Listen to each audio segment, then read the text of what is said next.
My guest this week is Julia Marchese. Julia is a filmmaker, actor, writer, film programmer, and cinephile.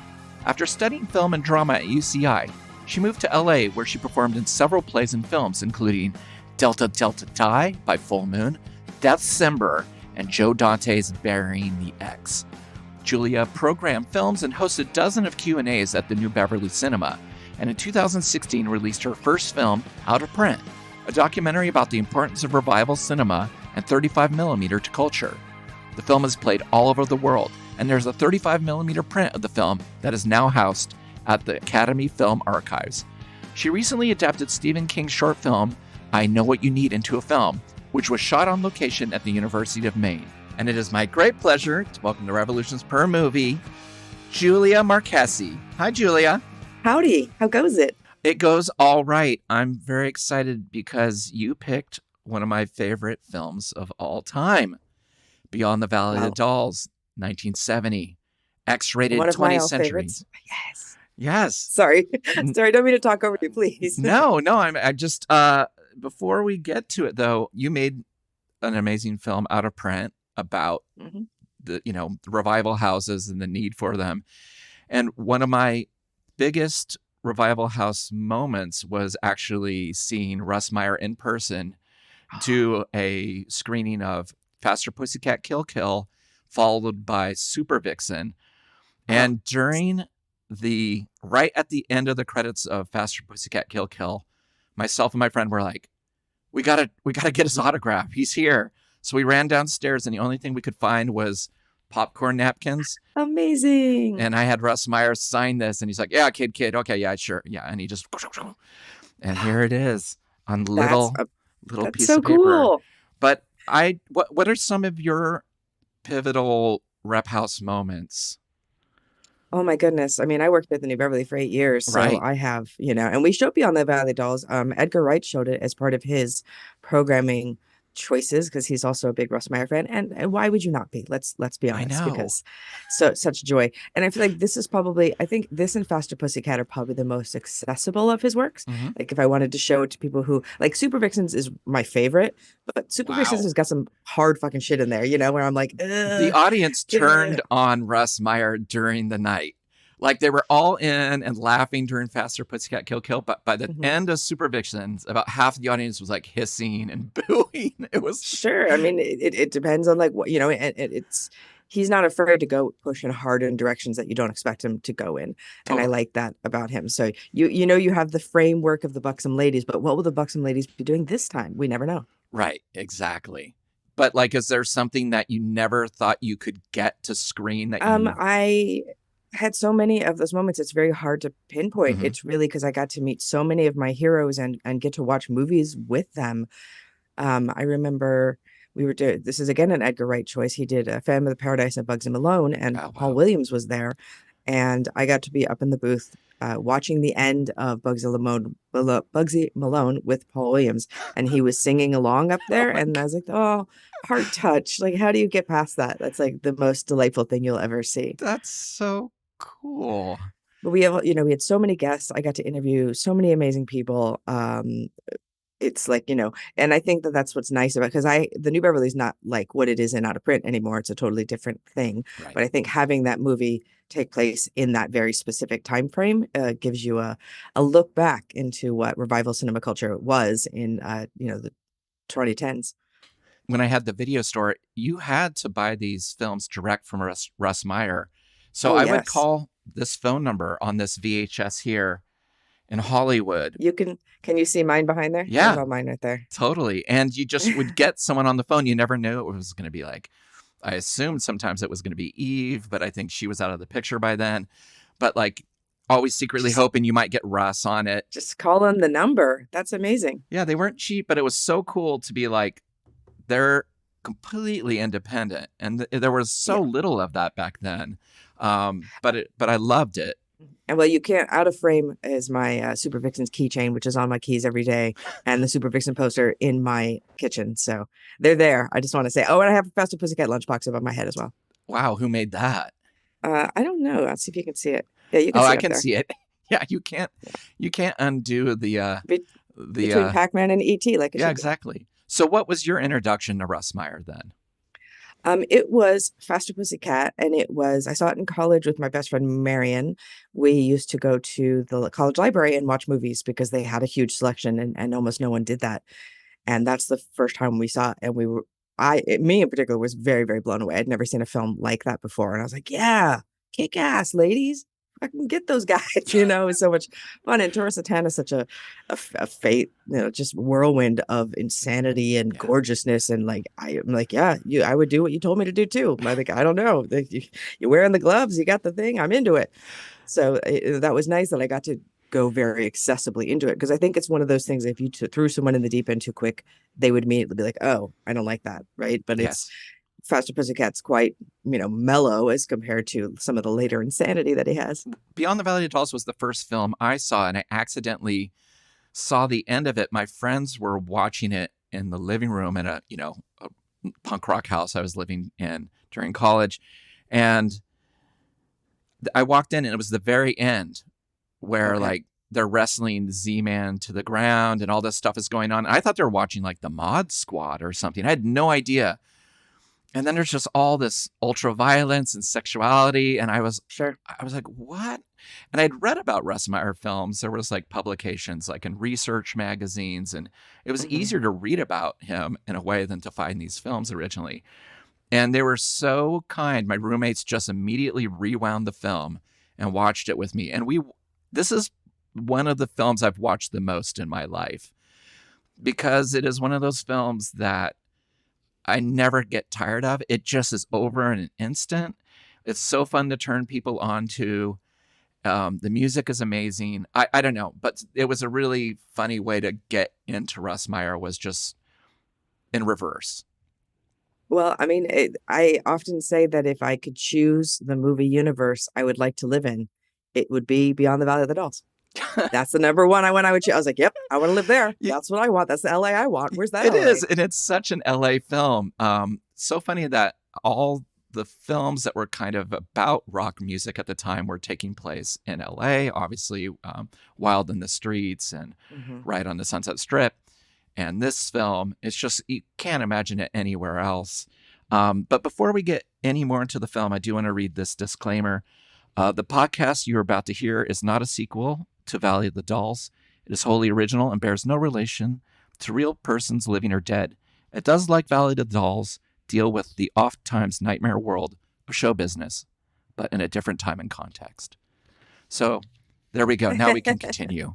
Well, but I also love Valley of the Dolls, which is, I know that these two are just not a sequel, and I get it, but Valley of the Dolls is one of my favorite books of all time. So getting to go from that into this, and it's funny how Valley of the Dolls doesn't quite work because they don't know if they're camp or not, and this one definitely does, and I think that pushes it over into more fun, because Valley of the Dolls is kind of, it doesn't quite work anyway, and I'm like, I can't figure out, why are they good actors and they bad actors? I can't really tell, but I love it. It's, and the fashion, of course, delightful. Oh my gosh, it's amazing. And it's weird. I guess Jacqueline Suzanne, that's the Hmm. author's name, was originally writing a sequel to this.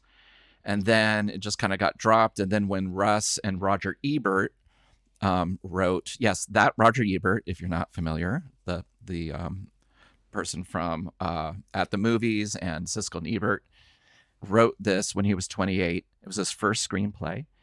But I guess she sued 20th Century Fox and Russ Meyer for like millions of dollars, and just for defamation of her Yeah. reputation, which is wild.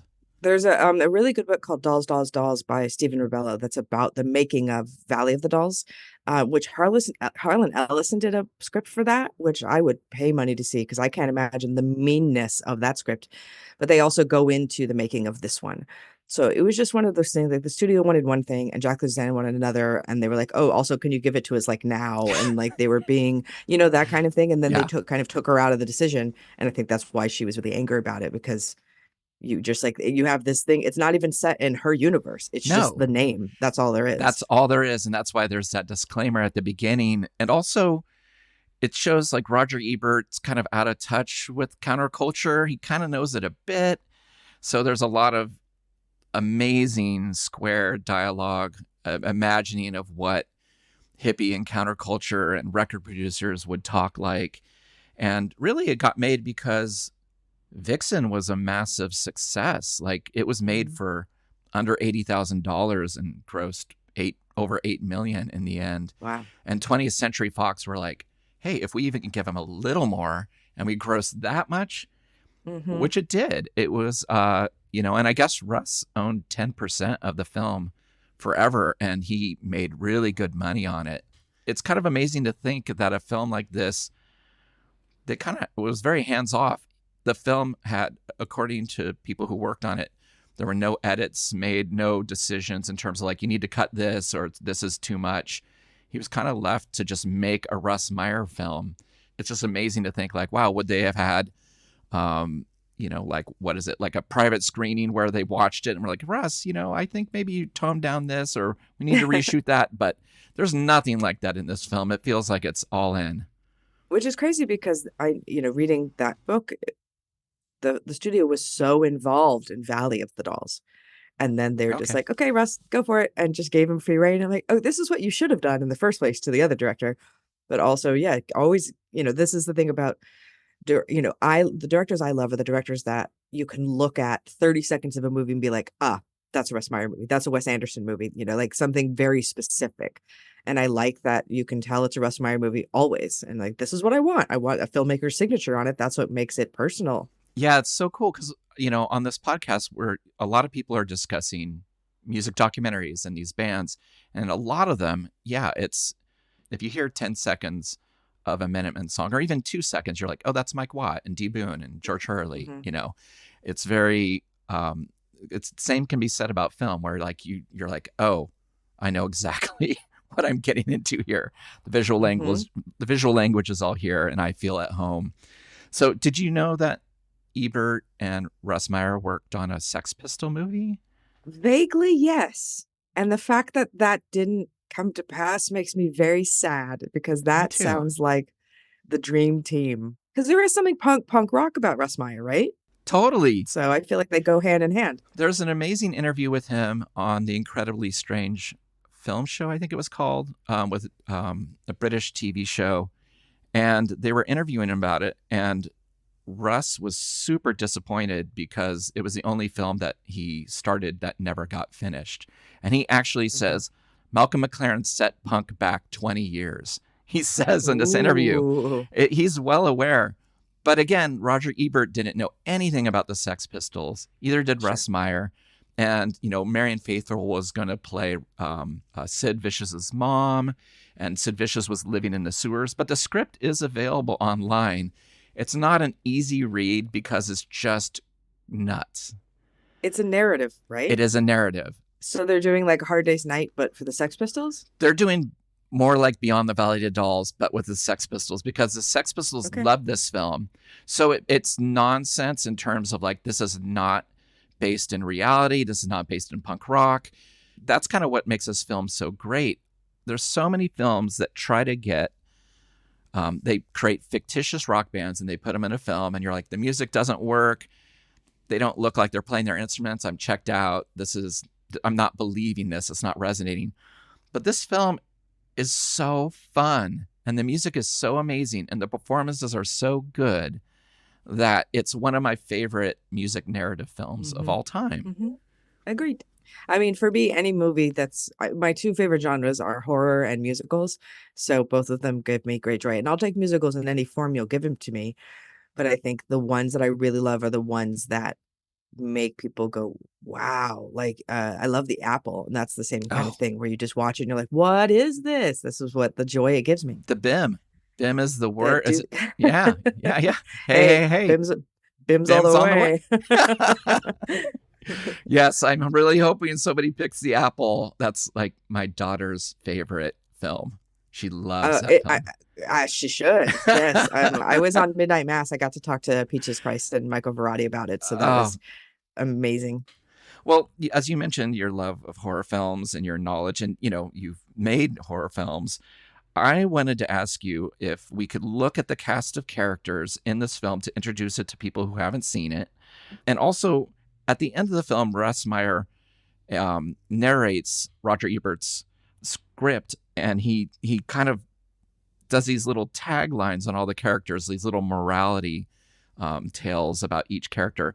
And I wanted to see if where you would place them in a horror film. Would they survive? Would they be a leader? Would they be a villain? You know, I mean, do you not think this is a horror movie? Well, it is. I mean, people get killed. That's true. But I wanted to see what would happen if we chose a horror film and we stuck them in it. Like took these characters and put them in a modern day film. So do you have a favorite film that you've seen lately? I know that you really liked Renfield, things like that. I did very much like Renfield, yes. Okay, so let's put them in Renfield. Great. That's just a fun brain game. Yeah, so you got guitarist and lead singer Kelly McNamara, who was played by Dolly Reed. She was a UK playmate. This was her first film. They say in the film that her character trait is this: selfish involvement and so ready to turn her back on friendship. The road back is painful. By her pain, she will never again forget. I think Kelly gets a bad rap because I don't think that Kelly does much wrong in this movie. I feel like not like most people in this movie don't do too many things. I mean, I don't know. I to celebrate the kind of squares. It's one of those. It feels kind of to me like the end of Psycho, right? Where like the guy comes out and he's like, okay, this is what's wrong with him, and this is why he's like this, and gives you this explanation that you really don't need, and this morality that Hitchcock didn't want, right? He didn't want that to be there, right? So I feel like was this something that the studio pushed them for? Like you have to, because they're having such a fun time, that you have to punish them for that? Because really, what are they doing wrong? They're having sex and they're doing drugs and they're playing music. What is the problem there? No, totally. And all she's trying to do is just get what's due to her and play in her band. Yeah. She's clearly the final girl, though. She's the pluckiest of them, and they made sure you know that. Yeah, she's the final girl. I totally agree with that. What about, this is a little more difficult. What about drummer Petronella Danforth? Pet's mistake, a fleeting thing born of emotion, yet it almost ruined the lives of two others. Yeah, I can definitely say that she did that. She made a mistake, like don't cheat on your boyfriend, girlfriend. That's not okay. So, I mean, that is something, yes, she should be punished for that, I guess. So she would probably get chomped by Dracula pretty early on, but I think Casey would go first. Oh, well, let's get to Casey. What's so weird about the description of Casey is they put her and her lover Roxanne together. They're like a duo. They can't separate them. And she is the bass player in the band and also a senator's daughter, which is plot point that they try to hammer in here. But between Roxanne and Casey, they say light and shadow. Theirs was not an evil relationship, but evil did become of it. Did it? Only because Z-Man made that happen. I know. It's so. Or are they talking about her abortion? Is that what they're talking about?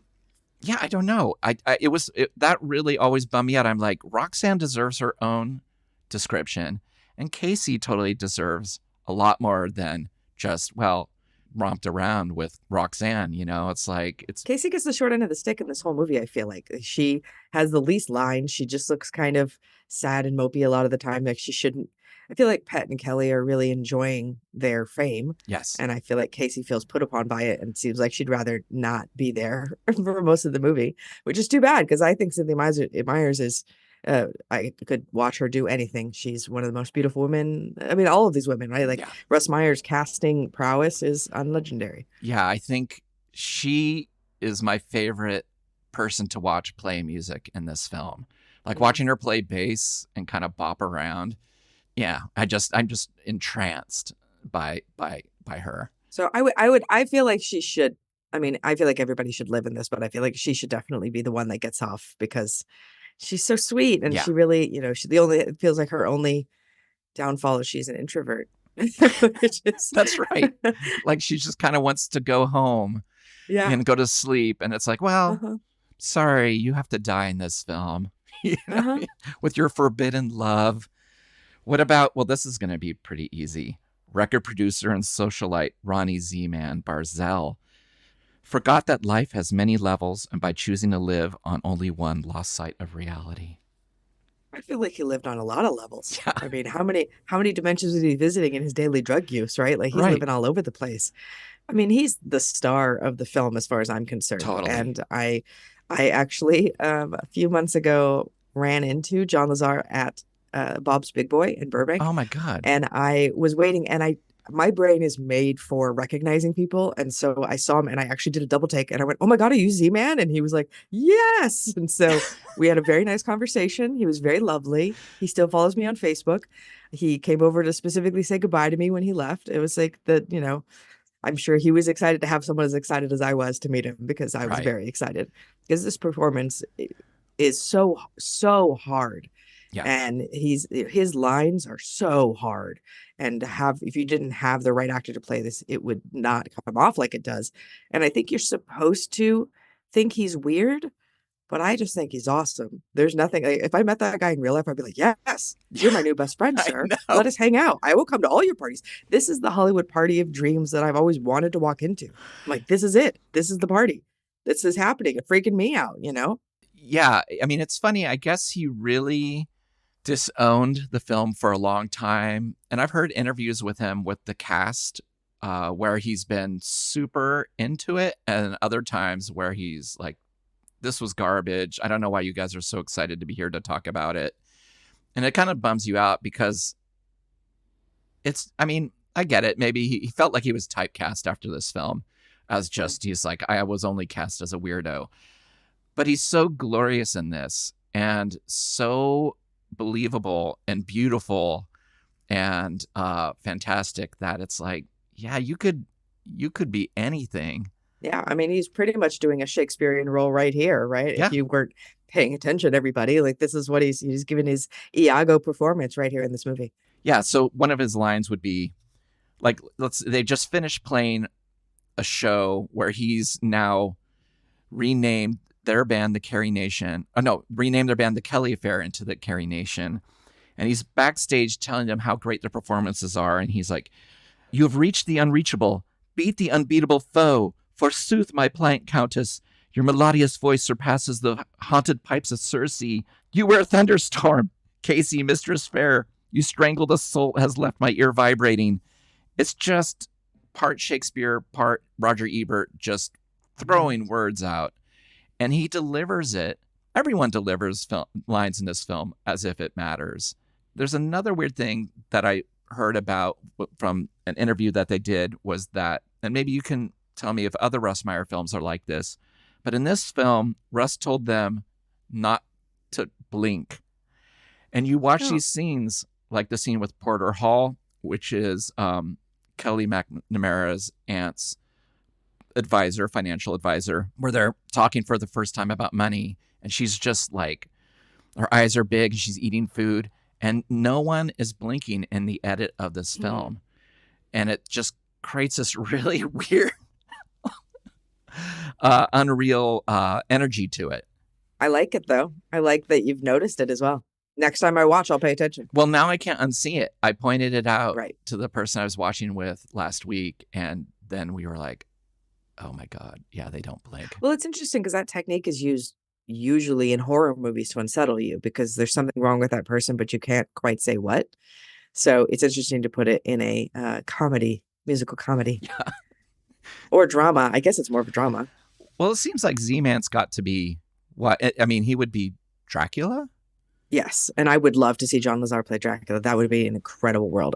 And I would also be his Renfield in 100% heartbeat of a minute, right? Yes, please let me be your Renfield. I will do your bidding, master. But the film opens with the end of the film, so you know that some horrible violence is coming up. See, so it is like a horror movie, right? You start with the big kill sequence, and then you reverse, go to all the way around to get back to that. I'm sticking by that. This has got some horror feeling to it. Oh, absolutely. And it was, and the violence in this film is very quaint. It's not even Herschel Gordon Lewis standards of gore. No. But I don't feel like he's ever been a gorehound. I feel like you get a little bit of blood, but I don't feel like it's ever like butts or anything. Yeah, I mean, definitely in his later films, don't you feel like he was kind of ramping up the cartoon violence a bit, though? But it's always cartoon. It's never real life, like even though people get killed all the time, but yeah, I don't know. But there is, decapitation, and we're talking about a whole thing. Yeah. And then a scream takes you into the first real scene of the movie, which is the Kelly affair, playing a prom, and you get to meet their sweet little manager Harris, who I guess that actor. This is the only film he's ever been in. I love him. Do you? I do, because Interesting. I don't think he's a great actor, but I feel like he is the one. Just he has the one emotion, which is just the worried knit brow. Like, where do I fit in, Kelly? What do I mean? Mm-hmm. Well, I mean, you and my ex-boyfriend are the only people I've ever met who liked him. Like my ex-boyfriend's like, he's his favorite character in the movie, bar none. And I'm like, really? Harris? Why? Because I Right. feel like Harris makes it all about him. And you're like, hey man, as a manager, it's not about you. It's about the group. And you should be happy that they're doing well because this is your job. Oh, I hate him as who he is, but I love him as a character in this, and I love his performance in it because he is a total loser, and he's so square, and he's just super selfish, but I love the performance in it. David Gurion, I guess he got a lot of support from people on this film who'd never, who had acted before in films. He felt really green and really nervous. And it feels like a performance by somebody who has never acted in something before. He said he came from high school dramas and children's plays, and all of a sudden he's in Beyond the Valley of the Dolls. Sure, but you don't come to a Russ Meyer movie for seasoned actors. That's not really, a lot of them feel very untrained. And I like that about them, is that it does feel like a very real performance and not like they're preening for the camera necessarily. Yeah. But I feel like if there was a better performer as the Harris role, I don't know if I would like it. I just really, for some reason, like his just perma-hurt performance in it. Okay. I mean, he just bugs. He bugs me. I'm like, get rid of. You're such a drag, Harris. Jeez. He is, but he's written as a drag. And I think he plays it really well. I think he's supposed to frustrate you. And I love it because he puts the brakes on everything. Why? Why? Like you're curtailing these girls' career, and also I'm supposed to be happy that you're okay at the end, and I want you to be with Kelly. Why? I totally agree. She can do so much better. Totally. She's like 10 out of 10. Any man she wants, she can have, and she wants that guy. Well, when we were watching it, the first time I saw it, we were laughing so hard at all of his predicaments. Yeah, he's just a fool. But I don't know. There's something so kind of grossly sweet about the performance that I kind of love it.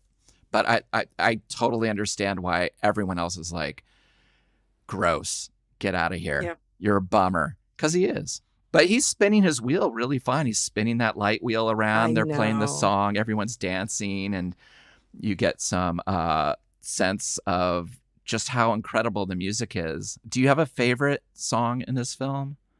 I couldn't choose. I really like them all. Me too.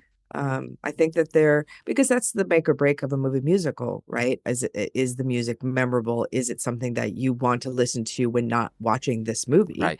Which I feel like this is for sure. Yes, these songs are actually really, really good. I feel like Dolly Reed's a pretty good lip sync. I have a very hard time believing that voice comes out of her face, but stranger things have happened. So I'm not, because when you see a movie and the lip sync's bad and you're like, you have one job. Come on. You're lead singer. She's definitely singing live to it. Like you can see that her chest is moving and she's expressing, which is what a lot of people who are really bad at lip sync don't do. They just move their mouth. They're too embarrassed. Has anyone ever uncovered her vocals? No. Oh my God, that'd be amazing. Wow. Because you can find the Natalie Wood vocals for West Side Story they didn't use. You can listen to those if you want to. And I was like, I want to hear what her voice actually sounds like. Wow, now we have a new documentary to make. The side quest. Yeah, no, I guess Stu Phillips wrote the score, which I also love in this movie. I love that there's cartoon music and then kind of Vertigo music, and then there's just pieces from Fantasia that he used. But I guess he'd work with Nina Simone and the Monkees, and later he scored even Battlestar Galactica and The Fall Guy and all these TV shows like $6 Million Man. Makes total sense because it's just a lot of different genres chopped up in a scene, and Mhm. and the film also switches moods really quickly, and the music really Yeah. plays into it. So it'll be really playful, and then it'll get into soap opera melodrama. But the fact that he also helped co-write these songs as well is kind of amazing. And Lynn Carey, I guess, was the original vocalist, and Russ really wanted her to be in the film as well, but she didn't want to do that. She just wanted to sing. Aw. I don't know why you would give up a chance to be in a Russ Meyer movie. I would do it in the drop of the hat. Exactly. Yeah, it's funny. I guess she's just like, I just want to be a musician. I don't want to lead a That's movie. fair enough. So, but then we get them to LA, and the way they get to LA is a pretty amazing scene with Kelly and Harris trying to make out in a van, and then it's a montage, right? I guess you would say, Mhm. of what the counterpoint of going to LA, the good parts of it and the bad parts. And I was hoping that we could read the Kelly Harris scene from Beyond the Valley to Dolls. Yes, I would be delighted. Who do you want to be, Kelly or Harris? I think I know who you want to be. Yeah, but now I'm like, oh, now I don't want to be contrary and just be Harris just because I hate Harris. No, I'm fine with being Kelly. I'll do whatever, but like I just after your the passion of the just like a Harris, I was like, I don't want to just put it there, but you want to be Kelly? Yeah. All right. Okay. You ready? I'm ready. Harris, are you trying to make love to me? I don't know. Well, if you want to make love, let's make love. Here? No, in LA. LA? Where's that? We'll get crushed. Not us. Smog, can't see. Climb a tall tree. Lousy traffic. Love to walk. No culture. Grooves a lot. Cold and cruel. Swimming pools. Phony city. But so pretty. Religious nuts. Takes all kinds. Noisy. Soul Brent brother. Tinseltown. Solid city. Gaudy, ugly. Gassy, classy. Cheap anyhow. Yeah, like wow. Very dirty. Simon Pure. Dull scene. My dream. Square, hey? No way. Sick and low. A living show. It's got no class. Nothing but. Empty heart, no heart. Full sweetheart. It's a no-talent town. Don't put it down. Chunky heaven. Not for me. Dishonest clowns. Sincere, you'll see. Perverts, fruits. Swingers, kooks. Obviously stinks. Full-length minks. All strangers. Wait, not all. Like who? Like my aunt. Since when? Since Aunt Susan. Oh yeah? Rich Aunt Susan. Bitch, Aunt Susan. Got my share Of what? of the bread. Cool head. So we go? So go. Come with the gentle people. Yes. Spread love across. It's interesting because, like, how do you get your characters to move to LA in a minute and 3 seconds, right? This is the easy way to do it. But also, why did they need to move to LA? Just start them in LA and just like, oh, but now they're famous. That's a really good point. And in one of the interviews, some of the actors were saying, where were we from? They were like, we never knew where we were coming from because on the map that's superimposed of them, it's really vague. But it's such a sweet little scene. It's kind of a mamas and papas kind of vibe. At this point, you're like, is this a Russ Meyer film? Like, I had never seen one before. I had no idea what was in store except for just seeing the little glimpse at the end. And, it's pretty soft beginning for a Russ Meyer film, don't you think? Sure, but you have the Roger Ebert factor because who's like a nerdier outsider than Roger Ebert, right? Like Right. he's writing this whole thing, I'm sure, from the outside looking in, and this is what he thinks it would be like to be these people, but he doesn't know. No offense to Roger Ebert, but he's not like a swing and party type, right? And that's part of the kind of fun of this movie is the dichotomy between like one of the sleaziest movie directors and one of the squarest screenwriters and what happens in the middle. Yes. And they get to LA and they track down Aunt Susan and they go to her fashion studio where she's designing clothes. And then she's invited to dinner. Kelly meets Porter Hall. Yeah, what do you think of Porter Hall, the performance? Get him out. Get him out. Why do you got to have these guys to drag me down, man? Just hang out with the cool kids. That's all I really need. I want to go to more parties, more shows. Like, forget these guys who are just, because it's both this selfishness of both of them. They just want to be the star and the center of attention. And like, I'm sorry, that's not going to happen, Mr. Porter Hall, who gets more action in this movie than he fucking deserves, that guy. You've seen Valley of the Dolls. I have not seen Valley of the Dolls yet.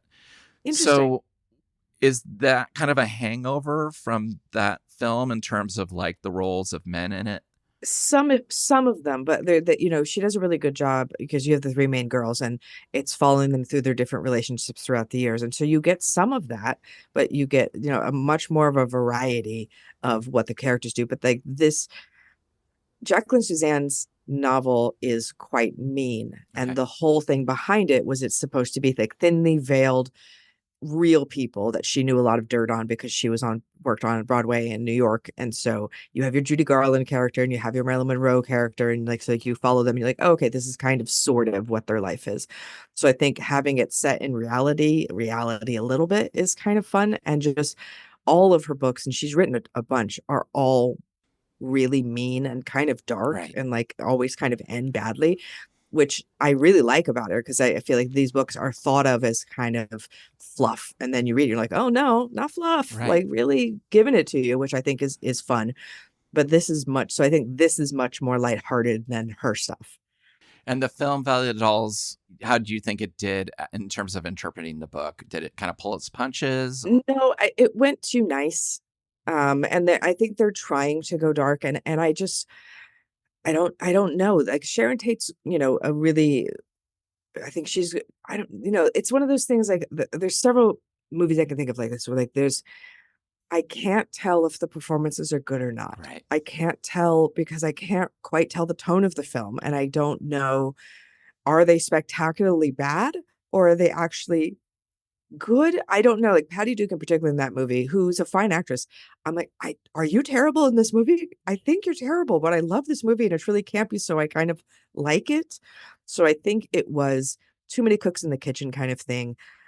Probably some strange casting choices, and it just didn't feel sexy at all. Like this has definitely got the sexy bit down, Totally. and I feel like there's so much sex in Valley of the Dolls in the book that you really needed to add that in to get your audience, because that's part of what they like about it is like, oh, we got sexy stuff going on, right? Like you want to see that, and there is a little bit, but it's really a pretty sterile movie. And there's no party scene in any film like the party scene coming up with Z-Man Barcel. I mean, That is facts. it is one of the greatest. I mean, it's been referenced in music, and been referenced in movies, and it's just such an incredible scene. All the extras are as incredible as the main players in it, and there's even some people like the bodyguard Vanessa. I'm like, when Mm-hmm. she turns around and you just see all of her makeup, I'm like, I want her to stay in the film. This is all we get of the bodyguard. Yeah. Yeah. Yeah, they show up and Strawberry Alarm Clock is playing Yeah. and doing Incense and Peppermint, a song that was like 4 years old and that they didn't like to play anymore. So, I mean, what makes this scene so great? I just would like to walk into a party like this where it seems, even when you first walk in, it's out of control. Right? It's complete anarchy, and you are coming from, let's say they come from Ohio, right? Let's just pick a place. Coming from there, coming to this is your first LA party, right? This is what I'm saying. Like when I came to Hollywood, because I live right in Hollywood, like I came for this. Like bring me to these parties. Right. I would love Strawberry Alarm Clock to play. Give me all of these people and give me someone like Z-Man who's going to take me around and tell me everybody's backstory and everybody's gossip in tiny little chunks. You're like, okay, great, I'm set. I am now within the scene. I can like go in with my footing and not feel like I don't know what I'm getting into. You also just have your pick of the litter as far as beautiful men, beautiful women, everybody, like anything goes, right? And I feel like they're also quite light on drug use in this movie, especially like recreational drums. Like we have like, not fun drug use, but I'm talking about like fun drug use. We don't get a lot of that. So I feel like if this had been made in the 70s, you probably would have gotten a lot more of that. Yeah, I think you're right. And we also finally get to meet some of my favorite characters who are Lance Rock and Ashley St. Ives. Do you have some Hmm. opinions on them? They're really the bookends to each other, Yeah. right? They're just kind of the male female versions of these people who have just sold out to be, I mean, like inners, like you're not, there's the beautiful on the outside, but not much going on the inside kind of thing. Yes. And you're really only looking for your own kicks and how far it can get you. So people say one of the problems with LA as a city is that everybody you meet, the idea is, what can you do for me? Right? Like, if I get to know you, how are you going to help advance my career in some way? So I feel like both Lance and Ashley are doing that. We're like, okay, we're at this party, not necessarily to have a good time, but to see who I can meet to further my career. And I feel like, I feel like Ashley probably really likes Z-Man, and I feel like Lance doesn't like Z-Man from the beginning, but has to be at these parties because they're the happening. Absolutely. I think you're absolutely right. And then you also get to meet Emerson Thorne, sweet law Hmm. student, never hurt a fly. See, now this is a boy character I can get behind, right? Like I'm Totally. like, yes, give me. Like, he's letting Pet be herself and being Yes. within the scene and not trying to put any sort of mark on her or feel like she's taking away spotlight from him. So I think that but he's gonna get fucked over for that. So yeah, Yeah. Yeah. can't be nice in a Russ Meyer movie on beach bites in the ass. No, not at all. But the scene is quite long, and it's filled with, again, kind of like dialogue that we read earlier, where people are like, "And you're a moon child," and he's like, "And you're a bitch," and it's just like back and forth. You know, oh, he invited me over to his house. He had a waiting pool full of mayonnaise, mayonnaise, and then my favorite. Have you ever been whipped by a willow wand until the blood came? Cool it. You'll rupture your tongue. And it took me years to figure out, what are they saying? And then when you finally had DVDs and you could put the subtitles on, I was like, all right, We got it. okay, So I we got it. should shout out the editors, Dan Kahn and Dick Wormel. I'm surprised that Russ Meyer didn't edit this himself. Um, but they're having fun with this, as far as, and that's part of this kind of countercultural film movement, is editing like this, right? Like you're watching an episode of The Monkees, something like that. But you must have covered Head on here, right? The Monkees Oh, movie we're Head. going to. It hasn't been covered yet, but Oh, it's been taken. okay, It's good. coming up. It's excellent. What a great movie. Oh, it's one of my favorites too. And again, people either got it in terms of like cinematography and editing, and that's a good film to bring up, like a film like The Porpoise Song, where right out of the gate there's like different colors and superimposition and slow motion, and it's very psychedelic and some of it's murky. It's like obviously put together by people who got it.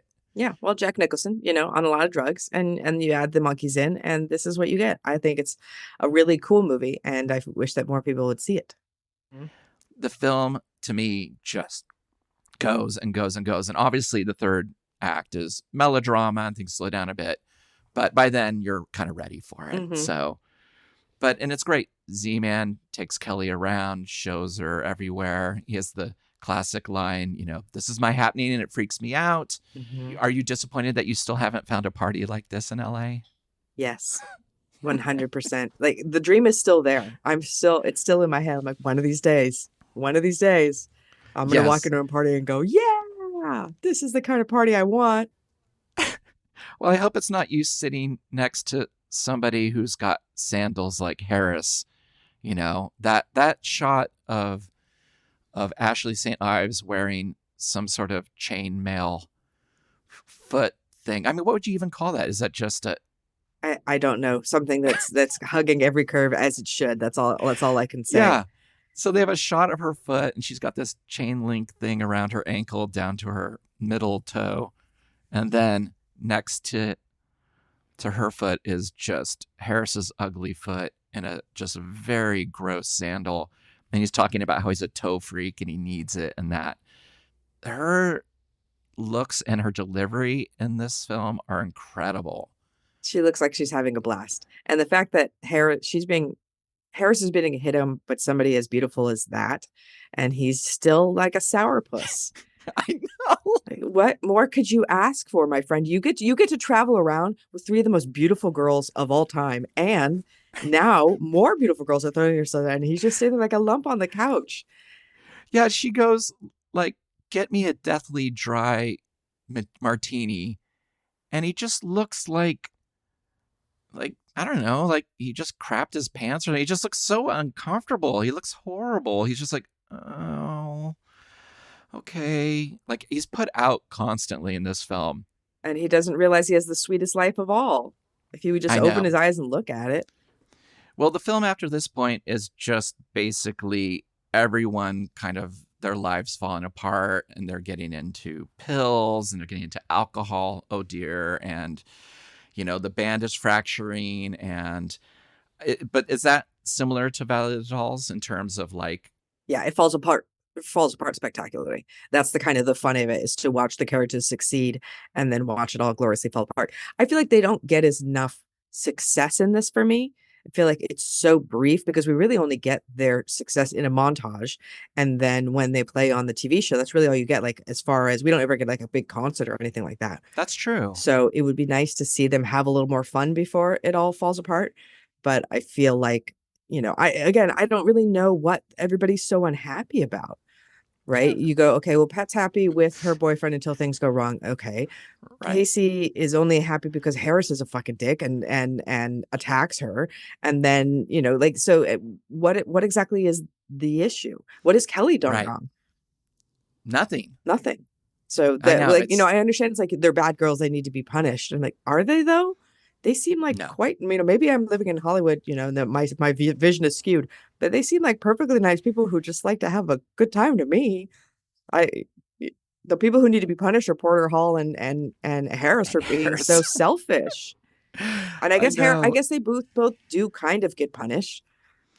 Yeah, but I mean, Harris, again, his punishment again is reversed. Yep. And Porter Hall just gets to stand outside a window and wave at a triple wedding. Yeah. I mean, it's not, it's like his cash cow is kicked into the curb, and now he has to watch the most beautiful girl he's ever slept with and ever in his life be like, fuck you. So that's pretty good. There's a scene where they're in Kelly's bedroom, and I'm always obsessed with this at movie props that are self-referential, like fake album covers, or in her bedroom, a giant wall-sized photo of the Carrie Nation. And I just wonder where that stuff ends up. It drives me crazy. I'm always like, I want one of those, because I get a feeling that this stuff just gets tossed aside. Have you, with your work at the rep houses and meeting all these people, had a chance to see a lot of things that you've always kind of dreamt about in terms of props and films or artifacts? Yeah, sometimes people would bring stuff in. The one I remember most is we had Rick Baker, and he brought in one of the heads for American Werewolf. So that was pretty epic. And I mean, there are movie prop houses, that's their whole deal, right? Is they take them. Right. But I think, especially when you're only releasing movies on film, you're probably not thinking about, think about how many movies Fox had in production that year, right? And if they save everything from every movie, they're never going to have room for everything. So it's the nerds like us who the thought of those things ending up in the trash is tragedy. But I'm sure to the studios, like, flotsam and jetsam, just get rid of it. But who knows? Maybe it's on Cynthia Meyer's wall or something, Right. I know. I'm always surprised at how many actors just don't have attachment to those things. Well, a lot of time as an actor, that's not your choice. You're not giving, as an actor, they're not going to give props and memorabilia to you unless you specifically ask for it. Unless you're like, oh, I really want this thing that my character has. And then maybe if you're being sneaky, you could take it.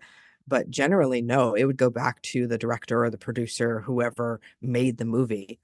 I mean, is there a reason? Is there an economics behind it? Or is it just kind of the way that the system works? It depends, because a lot of the stuff that they're using in the movies are just going to be studio props, right? They have a giant warehouse that's going to have this bed and that dresser and, wherever that kind of stuff in it. And it's just going to be the very specific props that are like only for this movie. And the movie didn't do that great. So I'm sure even if there were promotional albums, they probably didn't to put them out or do well, even though kids now, you give me like, here's the original vinyl pressing of the soundtrack, and I'd lose my mind. Totally. I'm the same way. Yeah. It's where my eyes go to, especially in this era of film where there were, Head was obviously shot on a studio lot too. Which they make a big point of showing you. Yes, they do. Yes. But also you have to think about, I think production design is a big part of these films, Russ Meyer's films in general, but this film in particular, because it has such a very specific look. And the production designer would have made those album covers specifically for that, right? You have to think about Right. every movie you see in every bedroom set, there's a production designer by that who has thought out every single little piece of everything in that room. And I feel like you can tell that with this movie, how everything is dressed and what you're supposed to read from that character as opposed to their surroundings. Like Aunt Susan dresses kind of like an old lady, right? Like she's a hot Hmm. babe, but she's dressing not, and then so to see her then within her fashion studio, which is just 60s amazing chaos, I feel like she doesn't quite fit, but I feel like that gives me a different idea of her character. You go, okay, Yeah. she dresses like this to look professional because she's the lead of the fashion designer, but she also is a good time girl. So like, let's just have fun doing what we're doing. And then there's another amazing song, Look Up at the Bottom. Again, every song that comes up, I'm like, I think this is my favorite. It's just so great. And this is when everything is crashing down. Kelly's relationship with Lance and Pet's, involvement with Randy Black, who is a heavyweight fighter, and Casey and Harris, it just goes on and on. Of course, the melodrama is kicking in. The last part of this film, I mean, are you satisfied with this as a Russ Meyer film in terms of the melodrama in it, or do you feel like it's kind of like where they needed to go to kind of tap into the Valley of the Dolls energy? It's hard to say because I feel like his movies are generally the bad guy gets, punished and the good guy wins Hmm. sometimes, but then you have to think about like Faster Pussycat. Are the girls the good guys or the bad guys? Because I feel like they're the good guys, but Me they're too. also terrible, right? And they kidnap Susan and they're killing people Yeah. and this whole thing. So you should not like them, but you do like them. So then I'm not clear because what's the morality of that movie? The most vicious person wins, but then also gets killed because they're vicious. So I guess they are the bad guys because they don't win at the end. So I feel like there is that morality, but it just feels so unnecessary in this movie because a lot of these people are, because usually, like you think about super vixens, people are just kind of caricatures of people. Like you're not getting any sort of depth to them, and they're kind of black and white, but you're getting these morally ambiguous characters in this where they're not clearly the bad guy. So I'm unsure of how I'm supposed to feel about them, right? And it's not clear if they deserve punishment or not. And Right. that I just, I get so tired of that trope of like we're hedonists, so we get punished for it, that kind of stuff. And I feel like in this time period, this movie probably would have done better if they didn't get punished, if they won, because that's what the youth culture and the counterculture was for, right? We're going to take like the fuck you to the porter halls and we're going to take over and do it our way. And maybe that's an okay way. So it's probably the studio's fault that they wanted them to have, oh, well, they have to be punished, obviously. So I think, maybe if they had had less of that input, would they have still ended it this way? Yeah, I'm in agreement. It's very strange. I mean, the last sequence is out of hand. Of course. Um, but it's also a little unsatisfying because again, like Casey, I just loved Casey. And again, you're like, no, they should be a band. They should be kicking ass. They should win. Roger Ebert supposedly wrote this as a parody. They keep saying that over and over again, like it's a parody. But it also just feels really, this part feels kind of stilted, even though it's insane Hmm. and really manic. Complete with the epilogue that comes in the film. I don't really want to, I've talked a lot. I've walked everyone through the film a bit because I'm just excited to talk about it. This is what this is here for, right? Yeah, but if you haven't seen it, I mean, I think the ending is kind of incredible. Are we not spoiling? Well, let's say this. Let's spoil, and if this is a first, we're gonna do it because I feel like the ending is worth talking about. Oh, wow. This is the first time that you're talking about the ending here? Well, the thing is, most of the times in the film that people pick, it's not like we're spoiling the end of Stop Making Sense. Okay, sure. Velvet Goldmine or things like that. Oh, People, the Goldmine, that movie. I know, It's the sexiest movie of all time. I know. Well, there's a reason somebody picked it, and there's Yeah, a reason I was like very excited to talk about it. It is you should be. I ultra will. sexy. Anytime you want me to watch that movie? Sure, no problem. I'll watch that movie. Great. So I really want to talk about the film. Okay, so if you haven't seen Beyond the Valley of Dolls, you pause now, you watch the movie, and then you come back and you'll find out about the ending. Because as a person, I am very, very anti-spoiler. I love going into a movie absolutely blind, knowing nothing. That is the joy of my life. But on my podcast, Horror Movie Survival Guide, we go through and everything, the whole thing. It's all one big, going like this, going beat by beat Yeah. and really breaking down the movie. So I feel like if you haven't seen it, that's on you to kind of watch the movie beforehand and then get into it. You've had 50 years. Yeah. And it's around. But yeah, I do feel like a lot of the films that we've talked about on the podcast also, and you probably know this from your podcast, there's just so many, and a lot of people just haven't seen them, and they just want to kind of get a feel of it. Yeah, some people who, because, not horror's not for everybody, clearly, but there's people who listen to our podcast who say they listen because then they understand the film, but they don't have to watch the film. So say they don't want to watch The Exorcist because it's too scary, but then I'm like, okay, I know what it is. So if somebody's talking about it in conversation, I can understand what they're talking about, but they don't need to like actually see it. Yes. Well, I'd be really excited because I love your podcast and you do that. Thank you. And I am a chicken when it comes to horror films. I was a Famous Monster fan. Nice. Not a Fangoria fan. Okay, I got was too scared. I got you. So when Famous Monsters started putting Jason on the cover and things, I just was like, oh, okay, it's over for me. You want your Universal monster, you want your Dracula, your Frankenstein, your Wolfman. There's nothing wrong with that. I get it. Or just weird like Spanish horror films that, you're like, I'll never see this, but they look very gothic. One of the things I do like about your podcast is I'm like, I wanted to see that, but am I ready yet? And then I'll be like, I think I am. Okay. So I appreciate that. We go hard, but we do have something, we have over 300 episodes now. So we really have something for everybody. So if you want something lightweight, we got that. If you want to go, frontiers, that level, we got that too.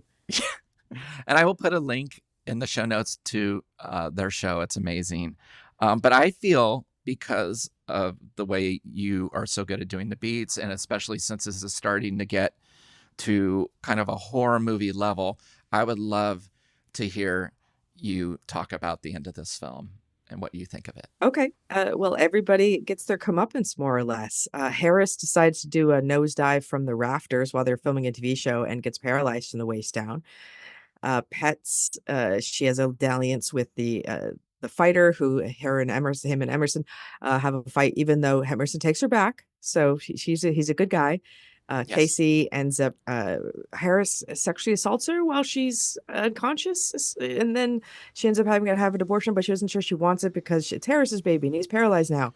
But then she ends up doing it and then she freaks out and then she gets together with Roxanne, which they actually seem like they're having a good relationship. Kelly sleeps with Porter Hall for unknown reasons. And then everything goes wrong and she feels bad because Harris is paralyzed and she feels like it's her fault, even though it's not her fault. And then Z-Man has a big party where he invites Lance and Casey and Roxanne, potentially from the beginning with the intention to kill them, and drugs them. And then they're going to have like a sexy party, but then it turns wrong. And so then Z-Man has a big chase and he wants to kill them all, which he does. But he's also transsexual, which is okay. It does it. All right. That's the, I feel like the one sour note in the movie. You're like, okay. Yes. Does he really need, is that why he's such a deviant? That's whatever, what it is. So he has to get punished, obviously, for what he does. But then we end up with a triple wedding and everybody wins except for Porter Hall. That's so awesome. You did that in a shorter time than it took us to do that one scene leading to LA. You wanted it surmised. You've obviously done 300 episodes of something because that was amazing. It's true. And there's some really incredible parts, like when Lance dies and gets his head cut off. They have the 20th Century Fox theme playing, which when I heard that for the first time, I was blown away. It just felt like it was speaking to me. I was like, I think I'm Russ Meyer forever now. Like, this is like, how did they get away with this? What's going on? And I'd also been really confused. Like, the Roger Ebert wrote this? Like, Roger Ebert, right? Not, okay. And I was just on a search for anything I could find by Russ Meyer after this. But yeah, and then there's that really weird epilogue too before the triple wedding, which, we talked about some of the moralities that's thrown on them. But the film just keeps going and going and going. Yeah, with Harris does get his legs back, right? He can walk again. He's fine. Yes. But the fact that it overshadows Casey's death, like, oh my God, Casey's dead. I'm like, oh my God, Harris can walk again. I'm like, fuck you, Harris. God damn Like it. 2 seconds into it, he's like, I know.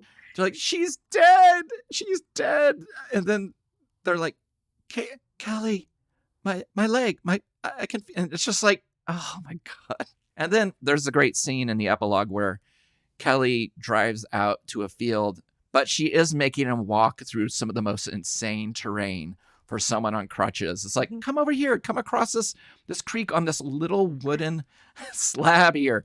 Okay, now we're going to go over these rocks. I'm like, well, maybe she's punishing him a bit. Maybe she's like maybe he'll die here and I can go back to, whoever. There's some other cute person at this party. There's got to be someone. But should we be cheering for them? No, I don't think so. Not for Harris and Kelly together. No, it feels like it. They feel like they're hyping it up as like, oh, they finally got together. We should be happy about that. To go, no. Yeah, triple wedding, and then rock and roll garage credits, and you're out. Mm-hmm. Done, sealed. How many times do you think you've seen this film? Oh, over 20 for sure. Probably more. And obviously the funnest way to see it's with a crowd. So when I saw it, when Edgar Wright showed it at the New Beverly, it was sold out, of course, just to watch it in that way. And I believe some of the girls were there. Oh, so cool. So to watch it with, an enthusiastic audience, because this is made to be a kind of midnight movie. I feel like, it's become a cult classic for a good reason, because it's fun, even though you get to the kind of not fun bit at the end. But in generally, it's more fun than like Eraserhead or something, right? If you're going to go swimming at midnight. No offense to Eraserhead, but not a fun movie. So I think having something like, and this is also the kind of movie that you can just have a good time, like put on at a party or something like that, where you can tell enough what's happening through the visuals to kind of get the idea of what the movie is. Yeah, it's a really fun film to share with people. Mm-hmm. So many people I know, they just really love the energy of the film. They love the songs. They love the performances. And it is interesting, have you, besides Charles Napier, who's in a lot of Russ's films, have you seen many of the other people in this and anything else? I mean, he kind of sprinkles people in here and there. And I like that he has a repertoire of actors that he likes to go back to. But I think this is some of his strongest leads, and I feel like they feel like the three main girls feel like the most seasoned actors that I can think of his leads. And again, I like that a lot of them seem untrained. It was like, obviously he was famous for going to strip clubs and finding his talent there, and so he was just kind of taking what he could get as far as, he knew he liked the body, but what did they actually act? It's fine. We don't worry about that. And I like that it really isn't about, he's not letting it stop him from making something just because he doesn't have, the caliber of actor. And I think he's not ever been one to care about that. So, it's a different kind of filmmaking than a lot of people are used to, that it's not about the acting necessarily. And I think that's a kind of a different way to go about film, and everything's valid. It's not like it makes it any less of film. Yeah, I just also love that everyone in it seems to be having a lot of fun with the characters, even the characters you don't like Porter Hall. Has some really good asides. He's a creep. He's a weirdo. But if a naked person walks by him and he goes, whoo-hoo, it's like you just kind of believe that this guy is not that far removed from this character. Yeah, he's probably having a good time. Yes, totally. Well, this has been amazing. I have a question I always ask everyone at the end of every interview, but I tailor it depending on the film we're talking about. So on a scale from 1 to 10, with 1 being the lowest and 10 being the highest, how many days at a party of Z-Mans do you give this film? 1 day of partying to 10 days of partying? I mean, I would imagine 10 days of just constant Hunter S. Thompson level drug ingestion, where 10 days feels like an hour, where the party never stops. That's what we're talking about. Yes, that's what I have written down here. I have 10 days as well. Might even go up to 13 if you're lucky. I didn't. If we can go higher, let's go That's higher. excellent. Oh, thank you so much, Julia. It was great to see you. This is awesome. Thank you. I will talk about this movie anytime. And musicals are such a joy to me. It's something that is this hyper reality that I really enjoy, and how all over the map it can go, from concert films to films with music like this, right? And then to actual musicals where there's songs throughout. There's so many different kinds. So I think it's fun that you're highlighting that. Oh, thank you so much.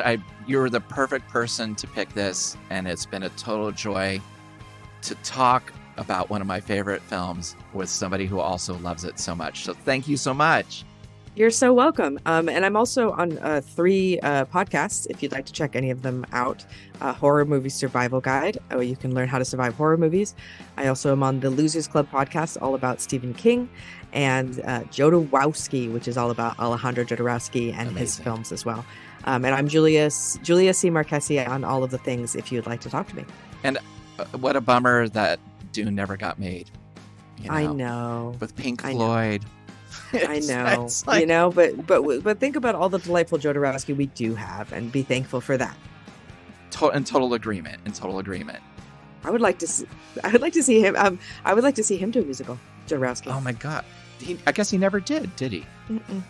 Yeah, I mean, I don't think El Topo is much of a musical, or Santa Sangre, but yeah. Well, that one has some music in it, at least. Anyway, and a Jodorowsky aside, but who doesn't love that? Exactly. Thanks again. Thank you so much.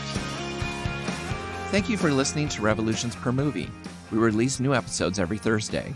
We are a completely independently produced affair, so the best way to support us is to rate and review the show on your favorite podcast app, and to subscribe to our Patreon over at patreon.com/revolutionspermovie, where you can get exclusive weekly bonus episodes every Sunday, as well as one-of-a-kind handmade Revolutions Per Movie goods that I send out to you.